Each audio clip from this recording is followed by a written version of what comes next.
Hotel. Ya. Apa sedang perasaan? Apa yang dia baca dia tak ingat? Oh, adakah tips? Okey, ni soalan menarik. Ada pelajar dia baca tapi dia tak boleh ingat. So saya nak dedahkan kat sini ada 3 teknik utama yang boleh saya cadangkan kepada para pelajar yang susah nak mengingat, terutamanya subjek-subjek yang berfakta lah kan. Sejarah, politik Islam, biologi, kebanyakan subjek tu memang berfakta lah kan.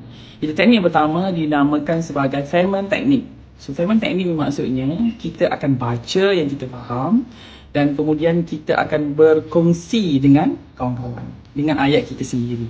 Sebenarnya bila kita baca, kita hanya faham 10% saja, benda itu tersimpan dalam long term memory kita.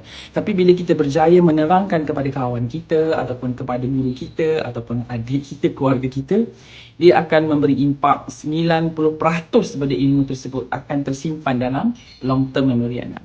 Okey, itu yang pertama. Teknik yang kedua adalah space repetition. So space repetition ni contohnya kita baca satu kandungan pelajaran, kemudian selang 1 jam kita cuba repeat balik maklumat tersebut, selang sehari kita repeat balik, selang 3 hari kita repeat balik, selang seminggu kita repeat balik. So beberapa kali kita repeat. So bila kita repeat banyak kali, sekali lagi maklumat tu juga akan tersimpan dalam long term memory. Sebab kita kalau kita baca sekali kita tak boleh nak ingat. So repeat, bila 7 hari kita masih boleh ingat maklumat tersebut, insya-Allah maklumat tu kekal dalam fikiran kita. Okey?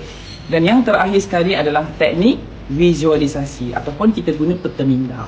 Maklumat yang kita baca daripada buku kita transfer kepada peta minda yang menarik, ada gambar, ada warna dan juga kita menggunakan perkataan-perkataan yang penting daripada petikan dan kita juga membuat akronim dan sebagainya. So maklumat tersebut juga akan memudahkan untuk kita mengingat sesuatu maklumat. Selamat maju jaya. Terima kasih, Doktor.